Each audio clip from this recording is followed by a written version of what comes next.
te bénis et je me place devant toi maintenant. Tu sais que mon cœur bouillonne. Je t'aime, Jésus. Et j'ai juste envie que maintenant, pendant ces prochaines minutes, on puisse entendre ton message, ton appel, Seigneur, ce que tu veux transmettre à ton peuple. Je me mets à ta disposition, Jésus. J'ai vraiment besoin de toi. Seigneur, dirige, clarifie vraiment ta pensée et que nous puissions ressortir de ce moment, Seigneur, fortifié, avec une direction claire, celle de ton cœur pour nous. Je prie dans ton merveilleux nom, Jésus, par ton Saint-Esprit, agis, que ton onction soit manifeste. Ici, pour ceux qui sont présents, mais aussi pour ceux qui regardent ce message, qui sont connectés, et pour ceux qui le regarderont plus tard, Seigneur, que la vie de ton Esprit soit tangible à travers l'écran dans le nom de Jésus. Amen. Amen. Yes, je vous dis, je suis trop au taquet ce soir. Il y a quelques jours, j'étais pas bien. Là, je suis vraiment au taquet parce que je ressens ce que Dieu est en train de faire et ça me réjouit beaucoup. J'ai envie de vous donner une petite illustration de début. Est-ce que vous avez déjà vu de quelle manière une chenille passe au stade du papillon? Est-ce que vous savez tous comment ça se passe? Plus ou moins, je pense que la plupart d'entre vous savez que ça passe par un temps. Une chenille devient un cocon, elle se met en chrysalide et pendant un certain temps, elle reste coincée comme ça. Il y a plein de transformations dans son corps et finalement, à un certain moment, paf, le cocon, le chrysalide, il sort, quoi, il va casser, et là un papillon, waouh, et on est tous là, c'est génial. Je ne sais pas si tu kiffes prendre des chenilles sur toi, mais je suis sûr que quand tu regardes un papillon, tu es beaucoup plus intéressé à regarder un papillon, peut-être même à dire waouh, il est trop joli, mais tu ne sais pas qu'avant c'était une chenille avec plein de poils, et tu étais là, ah, surtout pas cette chenille. Pourquoi je vous pose cette question ? Parce que peut-être aujourd'hui, et c'est vrai, hein, peut-être pour nous aujourd'hui, se retrouver dans une deuxième vague, et pour ceux qui sont chez eux confinés, vous êtes là, mais j'ai l'impression de me trouver finalement à nouveau bloqué, je ne peux plus rien faire, c'est comme si finalement j'étais de nouveau limité, et que les projets que j'avais pour ma vie, même les projets que j'étais en train de préparer, vous savez, il y a Yannick qui est là, il va bientôt se marier, est-ce que je vais pouvoir me marier ? La semaine prochaine, il y avait un jeune couple qu'on devait marier ici, le 7 novembre, la semaine prochaine. Ils ont dû annuler. On les a appelés, ils étaient là, oh non. Et puis en fait, on se sent limité, puis c'est comme si on n'avait plus de capacité de faire des mouvements, comme si ce virus, il venait nous empêcher de vivre les choses qu'on avait prévu de vivre. Peut-être tu te sens comme ça. Et c'est légitime. Mais vous savez quoi ? Moi, j'aimerais vous dire, ce qui est en train de se passer maintenant, cette deuxième vague, qui est seulement la deuxième d'autres qui vont se passer, c'est la suite de la préparation, les amis. C'est la suite de la préparation. Yannick vient de le dire, est-ce que tu es prêt ? Vous savez quoi ? Dieu il a envie de nous préparer. Dieu il souhaite nous préparer. Il n'a pas envie qu'on reste dans un stade de cocooning, il a envie qu'on puisse éclore. Mais pour ça, il doit nous préparer. Pour ça, il doit nous façonner. Et ça doit passer peut-être par un temps compliqué. Mais il va le faire. Un papillon, et j'ai regardé, j'ai un tout petit peu étudié, je n'ai pas commencé à passer des heures là-dessus, mais il devra passer plus ou moins de temps en fonction de ce qu'il deviendra après. Il y en a qui vont passer des semaines, il y en a d'autres, c'est des mois. Parce que le projet que Dieu est en train de faire, peut-être il va prendre un certain temps de préparation. Mais sache que ce qui est en train de se passer, c'est désiré de Dieu. Est-ce que tu le crois ? Sache, et moi j'en suis convaincu, ce qui est en train de se passer autour de nous, partout, Dieu l'utilise pour nous préparer. Et ce soir, j'ai envie de vous partager ce que Dieu a mis sur mon cœur. C'est vraiment ces 2 derniers... Je suis revenu au travail mercredi et j'avais un message dans ma tête qui était prévu pour finir un peu la thématique qu'on avait commencé, solide et sincère. Mais vraiment, je ne peux pas. Le Seigneur, il est en train de me placer sur d'autres textes, sur une autre dynamique, sur une autre direction. Et j'ai envie de vous partager mon cœur ce soir. Mais avant de ça, je voulais vous rappeler une chose qui est tellement importante. Je vous aime beaucoup. Je vous aime beaucoup, honnêtement. Et je pense que vous ne réalisez pas, et peut-être vous ne le réaliserez jamais vraiment, mais je prie, je pense à vous, je pleure pour vous, et je suis triste des fois quand je me dis, mince, je ne pourrais pas voir tous les jeunes qui sont là depuis ces dernières semaines, et vraiment avec ceux qui sont là maintenant sur Zoom, ça m'attriste de me dire qu'à nouveau, on doit être séparés, qu'on doit de nouveau être limité, et qu'on ne peut pas se voir. Mais vous savez quoi ? Ça ne m'empêchera pas de vous aimer, que je vous vois ou que je ne vous vois pas. Et j'aimerais que tu le saches ce soir. je t'aime, je prie pour toi et je continuerai de prier pour toi. Et d'ailleurs, j'ai envie qu'on fasse une chose.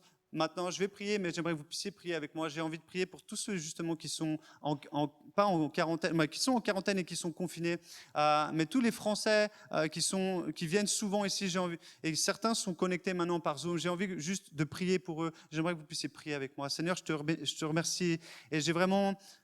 Seigneur, j'ai envie de te prier pour tous mes frères et mes sœurs qui sont maintenant à nouveau limités dans leurs déplacements. Seigneur, que durant cette nouvelle saison de confinement, peut-être que dans cette suite de préparation, qu'ils puissent découvrir, Seigneur, justement, des choses nouvelles que tu veux leur enseigner, qu'ils puissent se réjouir de cette deuxième étape de préparation et que ce confinement ne soit pas comme, Seigneur, quelque chose de douloureux, mais comme quelque chose qui amène une espérance pour ce qui est en train de venir. Seigneur, pour la beauté de ce qui va venir après ce temps. Et Seigneur, je te prie pour chacun d'eux, je te prie pour leur famille, je te prie que ce temps soit une bénédiction, qui puisse être aussi une source de bénédiction dans leur foyer. Donne-leur, Seigneur, ta présence et ta joie. Je prie dans ton nom précieux, Jésus. Amen. Amen. Vous savez, et donc c'est peut-être pas une surprise pour vous, mais certains qui êtes là pour la première fois ou vous n'avez pas entendu, donc toute ma famille, ma femme et nos 2 filles, on est tombés malades, on a eu le Covid, donc il y a 10 jours maintenant, un peu plus, on est sortis, donc moi c'était mercredi, j'ai pu sortir, ma femme c'était un jour après. J'aimerais juste vous dire une chose, c'est vrai que peut-être au début mars, quand ce virus est apparu, je vous avoue, hein, j'étais là, ouais, c'est pas grave, puis bon, bah, ça touche un peu les gens, puis bon, bah, machin. Puis j'avais un peu tendance à négliger ce virus, et je sais pas comment vous êtes aujourd'hui, mais à me dire, bon, j'ai pas besoin de porter le masque. Et aujourd'hui, pour l'avoir attrapé, j'ai eu quelques symptômes pas forcément terribles, j'ai perdu le goût, j'ai eu mal à la tête, c'était pas horrible. Mais ce que je sais, c'est qu'il y a plein de gens autour de moi qui ont été touchés, qui sont touchés à ce jour, et que je connais aussi des personnes qui ressentent des symptômes très, très, très violents. Et j'aimerais juste vous dire, les amis, il ne faut pas rigoler avec ce virus. D'accord ? Même si tu es jeune et que tu es en bonne santé, tu ne sais pas comment ton corps va réagir. Et j'aimerais juste vous dire, merci à ceux qui ont prié et priez pour ceux et celles que vous connaissez qui sont touchés par ce virus. Que Dieu fasse grâce et que leur corps soit gardé. S'il vous plaît, priez, parce que Dieu répond aux prières.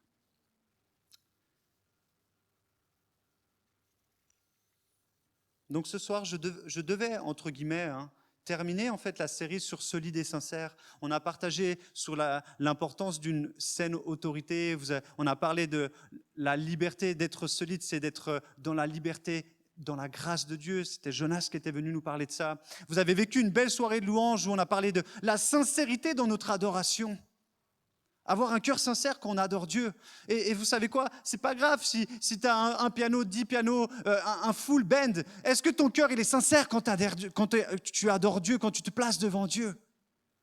Et la semaine dernière, vu que je ne pouvais pas être là, le pasteur Walter est venu et a partagé aussi sur ceux qui s'attachent à Dieu, ceux qui regardent les choses de Dieu, d'avoir un cœur entier pour les choses de Dieu, afin d'être solide.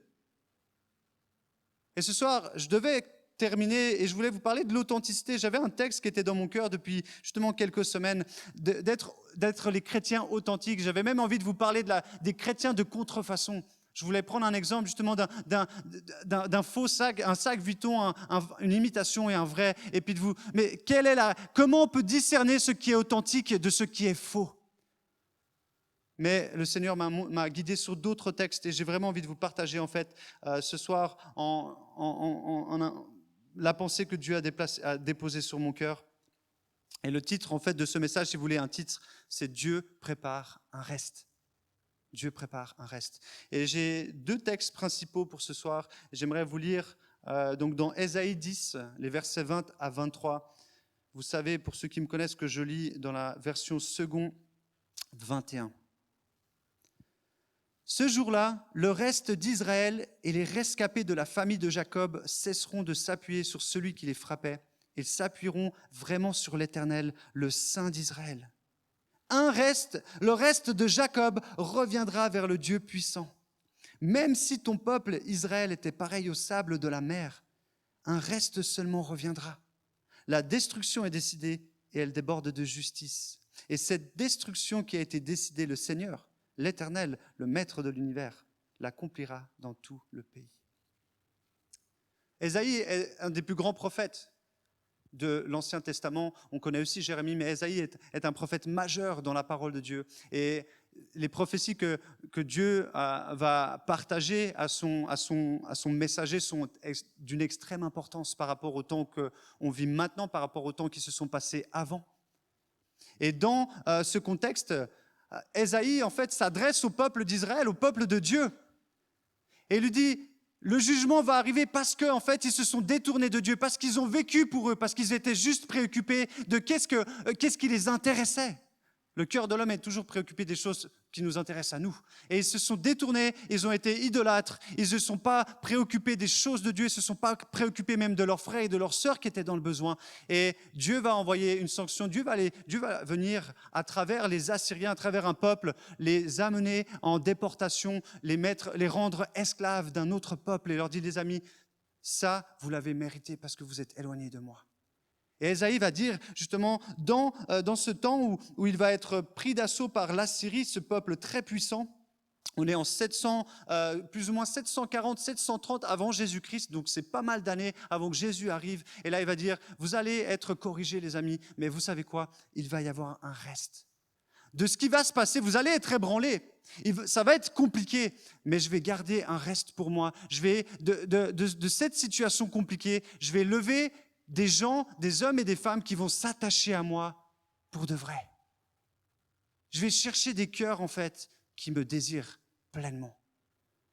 Et c'est assez fou parce que on sait, la promesse que Dieu a donnée à Abraham, c'est que le peuple de Dieu serait aussi nombreux que les étoiles. Et là, il le dit, ils seront nombreux, mais il dit, c'est pas une question, t'es chrétien, c'est est-ce que tu connais Jésus ? Est-ce que tu as faim de Jésus? Et c'est ça qu'il va dire. Est-ce que tu fais partie de ces gens qui vont rester fidèles à Dieu, même dans les temps compliqués? Même dans la déportation, même dans ce qui est en train de se passer maintenant autour de nous?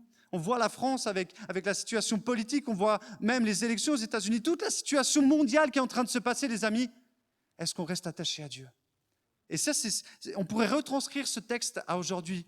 Est-ce qu'on fera partie de ce reste qui reviendront et qui seront fidèles à Dieu? Comment avons-nous réagi aux avertissements? Laissez-moi vous dire une chose, les amis. Vous savez quoi? Dieu a toujours averti son peuple. Dieu a toujours averti son peuple. Les prophètes ont été là durant toute la Bible. Les personnes qui ont été loin du Saint-Esprit pour partager des messages, chaque fois, ils ont été donnés par Dieu pour avertir le peuple, pour corriger le peuple, pour donner une chance au peuple de revenir vers Dieu, pour avertir, attention, si tu continues, il y aura des conséquences. Et je ne sais pas comment vous avez vécu cette première vague. Je ne sais pas, franchement, il y en a que je ne connais pas, il y en a que vous venez en fait depuis qu'on a déconfiné, en fait, depuis mars, depuis qu'on a repris en juin. Mais je ne sais pas comment vous avez vécu en fait cette première vague. Je ne sais pas si vous avez peut-être même été là. Mais Seigneur, c'est quoi que tu es en train de me dire? Est-ce que vous avez posé la question pendant ce premier confinement qui nous a tous ébranlés? On n'avait jamais vécu ça de notre vie. Est-ce que vous avez demandé au Seigneur, qu'est-ce que tu veux me dire? Parce que Dieu nous avertit. La première vague était un avertissement. Il voulait nous avertir, il voulait nous interpeller. Comment on a réagi? Comment avons-nous finalement pris en compte cet avertissement que Dieu nous faisait? Parce que j'aimerais pas vous résumer la situation actuelle, mais le monde, les amis, il ne va pas vers le mieux. Le monde, il va vers le moins bien. D'accord? Je ne veux pas de nouveau vous dresser un portrait dramatique de la réalité, mais c'est juste la réalité. Le monde ne va pas vers quelque chose de mieux. L'humain s'éloigne de Dieu de plus en plus, mais Dieu veut réagir. Et aujourd'hui, on est dans une période où, les amis, oui, ça fait 2000 ans qu'on le dit, Nico, ouais, Jésus revient bientôt, oui, mais aujourd'hui, on est encore plus proche qu'on n'a jamais été auparavant. Et c'est une réalité. Et Dieu veut nous avertir. Les amis, je reviens bientôt. Est-ce que vous êtes prêts? Est-ce que vous faites partie de ce reste? Et comme je dis, Dieu a toujours utilisé des prophètes pour avertir. Et c'est très intéressant, le prophète Amos, qui va aussi opérer dans les années 780 avant la venue de Jésus, et qui va être aussi un prophète utilisé pour avertir le peuple de Dieu. Il va avoir un message hyper prenant en fait justement sur le jugement qui va arriver.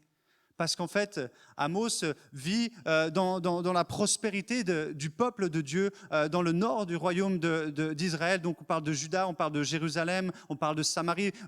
C'est très intéressant parce que là, je ne vais pas vous faire d'histoire, mais c'est la réalité, les amis.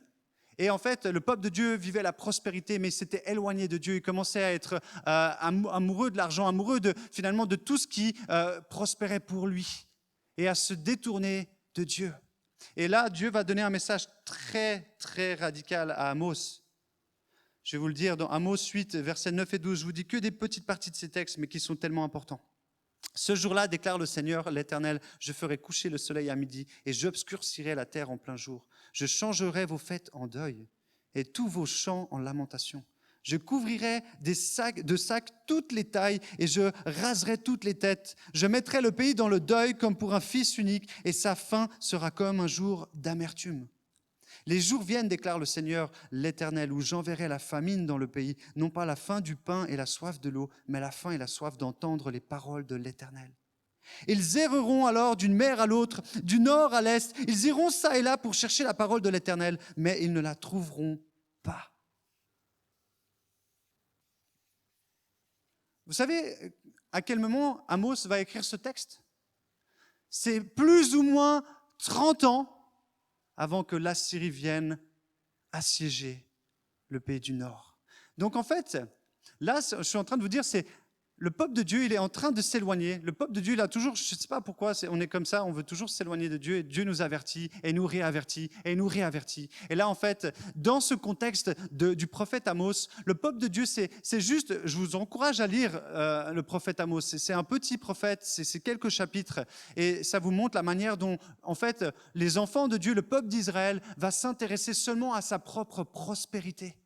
Et s'éloigner finalement du projet de Dieu, s'éloigner même de la parole de Dieu pour simplement construire leur royaume. Et vous savez quoi, aujourd'hui c'est ça. Et la première vague, je ne sais pas si vous avez vu, mais elle est venue ébranler notre système économique. Aujourd'hui, la plupart des gens, et là ce qui va se passer, ça va amplifier la réalité que notre système économique ne peut clairement pas nous tenir, les amis. Tu peux être le plus grand ponte de ce que tu veux. Lorsque des situations comme aujourd'hui, un virus comme le coronavirus, le Covid qui vient, ça vient tout ébranler, mon ami. Tu ne peux pas mettre ta sécurité dans quelque chose qui dépend de la force de l'homme, parce que ce n'est pas stable. Et là, en fait, Amos va leur dire, les amis, si vous continuez comme ça, si vous continuez de vous intéresser seulement à vos propres gains, si vous continuez de baser votre vie et votre confiance sur les choses de ce monde, ça ne marchera pas. Et moi, je vais vous envoyer quelque chose qui va vous réveiller. Et en fait, Amos va avertir le peuple d'Israël avant Ésaïe. Et ça, c'est 30 ans avant. Et Ésaïe va être finalement dans ce temps d'accomplissement de cette prophétie où le peuple d'Assyrie va venir. Mais c'est prévu de Dieu. J'aimerais vous dire une chose. Si Dieu nous avertit, il faut réagir. Parce que c'est la même chose si je te dis, apprends à nager, parce que si tu sautes dans l'eau et que tu ne sais pas nager, tu vas couler. Si tu ne commences pas à apprendre à nager, le jour où tu te retrouves dans l'eau, tu fais quoi? Tu coules.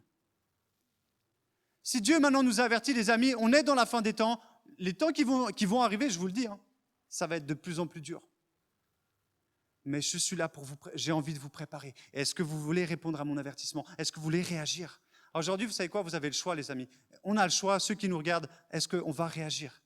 Ou est-ce qu'on va laisser à nouveau peut-être cette nouvelle vague, cette nouvelle situation? Ouais, c'est pas grave, mais on va quand même. Il y a encore d'autres solutions qui vont arriver. Ou est-ce qu'on va réagir? Et Dieu nous donne une deuxième chance pour réagir, pour se concentrer sur la parole de Dieu, pour se concentrer sur les promesses de Dieu. Pas sur les promesses que quelqu'un t'a fait dans une boule de cristal ou en tirant des cartes ou sur des pronostics, des pronostics économiques, mais sur la promesse de Dieu qui est vraie, qui est vérité et qui ne se trompe pas. Je ne sais pas combien de temps tu passes dans ta parole, mais j'aimerais te dire une chose. Si tu veux connaître ce que Dieu va faire, tu n'as pas le choix, tu dois être dans la parole de Dieu. Et je peux vous dire, ces derniers jours, alors que je suis en train d'ouvrir ma Bible, d'aller d'un endroit à un autre, je me dis, waouh, mais Seigneur, tu es en train de faire un truc, tu m'ouvres les yeux sur ta parole, tu m'ouvres des yeux sur ce qui est en train de se passer, de ce qui va se passer. Et je suis là, waouh, je veux en savoir plus, je veux en savoir plus. et je veux être solide dans ta parole.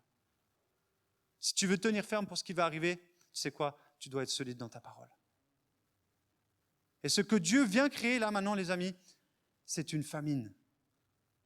Pas une famine des choses justement de ce monde, mais une famine des choses de Dieu. Est-ce que tu as faim de vivre les choses de Dieu?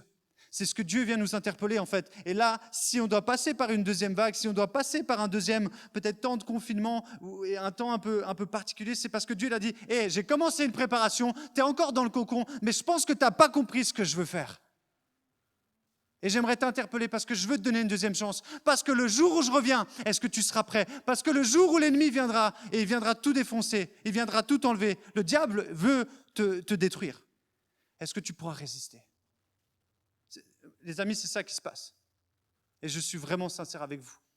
Il y a des gens qui se sont éloignés de Dieu depuis ces derniers mois, d'autres vont encore s'éloigner. Mais je sais aussi, il y en a qui sont même là ce soir, d'autres personnes vont être attirées à Dieu parce qu'ils recherchent finalement la fin de Dieu et ils savent, ils sentent spirituellement que quelque chose est en train de se passer. Ils n'ont même pas conscience de ce qui se passe, mais quelque chose de spirituel, de surnaturel est en train de se passer. Vous savez quoi, dans quelques temps, cette salle elle sera pleine. Cette salle elle sera pleine de jeunes en furie pour le Seigneur, en feu pour le Seigneur. Et il y en aura d'autres, pas que ici dans cette salle, à Genève, et dans d'autres parties d'Europe, parce que Dieu est en train de faire quelque chose qui nous dépasse, les amis, je vous assure. Et je sais, je le verrai. Et je vous le dis, je le verrai. Je le verrai. Et Dieu veut nous rappeler, les amis, on ne vivra pas que des choses de ce monde. La parole, elle est très claire dans Matthieu 4, quand Jésus va être tenté justement, et il va répondre au diable. Jésus répondit, il est écrit, l'homme ne vivra pas de pain seulement, mais de toute parole qui sort de la bouche de Dieu. Aujourd'hui, si tu veux construire ta vie pour le temps qui arrive, tu dois construire ta vie sur la parole de Dieu. Tu dois commencer vraiment à construire ta vie sur la parole de Dieu. Parce que tu ne peux pas baser ta confiance sur ta santé, tu ne peux pas baser ta confiance sur ton expérience professionnelle, sur tes études. Tu ne sais même pas comment les études vont évoluer. Tu ne sais même pas comment ta santé, le jour où tu chopes le Covid, si vraiment, et puis que ton corps réagit différemment, et puis que tu meurs. Tu ne peux pas baser parce que je suis jeune, Non. Mais est-ce que tu as l'assurance de ton salut? Est-ce que tu as la confiance que Dieu il est au contrôle de ce qui se passe? J'aimerais vous dire que ce qui se passe, ce qu'on est en train de vivre maintenant, ce n'est pas une situation qui est une surprise pour Dieu. Elle est permise de Dieu. Elle est permise de Dieu. Le Covid n'est pas un ennemi qui dépasse, j'aimerais vous dire, ce n'est pas un ennemi qui dépasse la souveraineté de Dieu. Le Covid, prenez-le comme vous le comprenez, mais moi je crois bien que Dieu utilise finalement ce virus pour son propre plan, pour son projet. Je ne suis pas en train de vous dire, parce que ça, si c'est des spéculations chrétiennes, est-ce que c'est le diable? Vous avez peut-être des gens, c'est le diable qui a envoyé le Covid? Est-ce que c'est Dieu qui a permis? Je peux juste vous dire une chose, le diable ne fait rien sans l'accord de Dieu. D'accord? Et si aujourd'hui on est face à ce virus, c'est que Dieu veut l'utiliser pour sa gloire. Ça, par contre, j'en suis convaincu. Mais on a différentes manières de réagir. Et selon comment tu réagiras, tu verras sa gloire ou pas. Et ça, je peux te le dire. Cette situation, elle est permise de Dieu.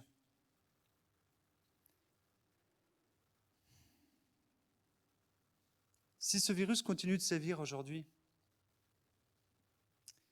et qui continue de nous ébranler et de toucher, et puis aujourd'hui avec une proportion juste extraordinaire, c'est que peut-être les derniers mois qu'on a vécus n'ont pas été suffisants pour nous interpeller sur sur quoi on basait notre vie. Et que le Seigneur, il est là, mais les amis, ce que je suis en train de préparer, j'aimerais vous donner j'aimerais pas que vous manquiez ce que je suis en train de préparer. Et j'aimerais que vous puissiez le vivre pleinement. Et aujourd'hui, le Seigneur nous donne une autre chance finalement pour continuer de se rapprocher de lui, de dire Seigneur, j'ai faim de toi, maintenant arrêtons de calculer, de préparer les choses, peut-être de spéculer sur notre vie sans toi au milieu. Je ne sais pas si tu es inquiet de ce qui va arriver demain. Je ne sais pas si, en fait, tu attends la réponse de l'État, tu attends la réponse d'un système économique qui va te dire « T'inquiète pas, tu auras une assurance ». Je ne sais pas où tu places ta confiance. Mais ces deux textes dont je t'ai parlé, ils montrent une chose qui est très claire. si tu places ta confiance dans tes propres projets, si tu penses que le système ou qu'un État, même qu'un pays comme la Suisse, il est très solide, il ne faiblira pas lorsque l'étau se resserrera, mon ami, tu te trompes. Ta seule assurance aujourd'hui, c'est celle que tu vas trouver dans la parole de Dieu. C'est dans ta confiance, dans le fait que Dieu il a des promesses pour toi et que ces promesses, elles vont s'accomplir.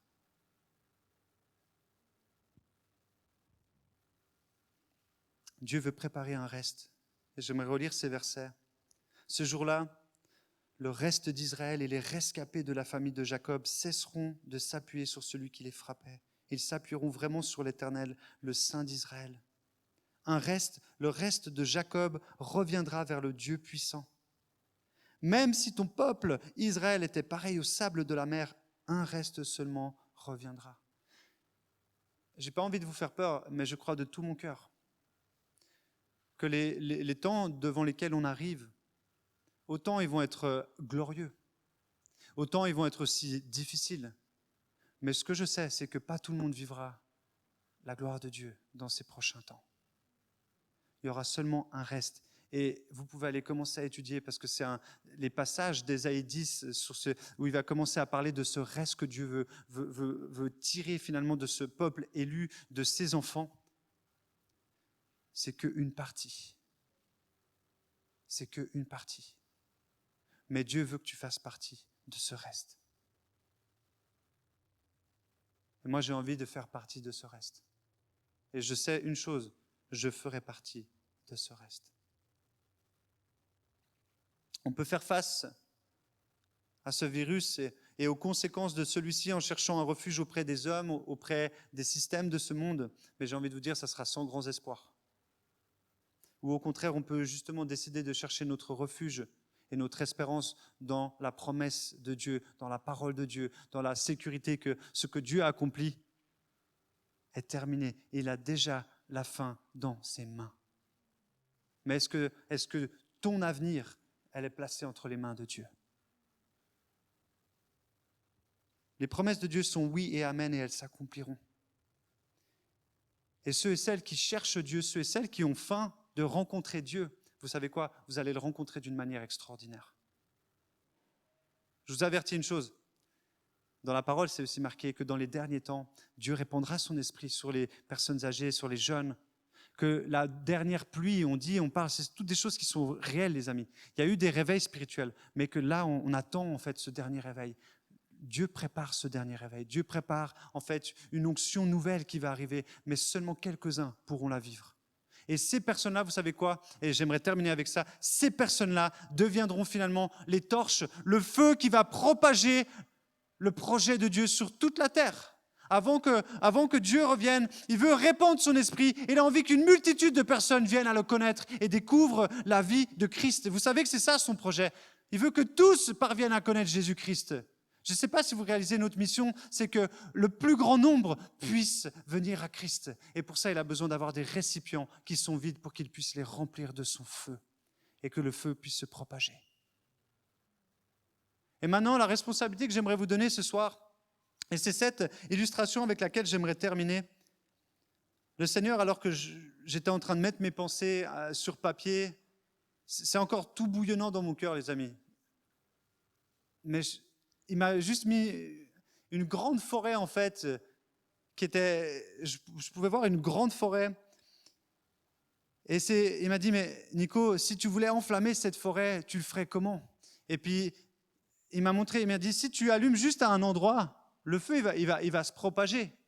Mais il va se propager tranquillement. Et puis, si même on viendrait arrêter un feu, s'il n'y a qu'un seul endroit qui s'est allumé, ça sera beaucoup plus facile à l'éteindre.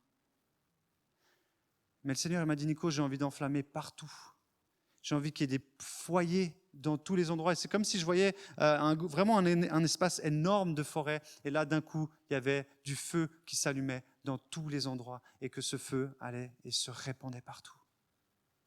Ce que Dieu veut faire, c'est qu'il veut t'utiliser pour devenir une source de feu, une source finalement qui va propager sa gloire, qui va propager sa puissance. Et il ne veut pas qu'on se limite juste à l'Église. Et c'est pour ça que j'ai envie de vous dire, dans ce verset qui termine ce message, je vous dis encore que si 2 d'entre vous s'accordent sur la terre pour demander quoi que ce soit Si 2 ou 3, dans une autre version, disent « s'accordent sur la terre pour demander quoi que ce soit, cela leur sera accordé par mon Père céleste.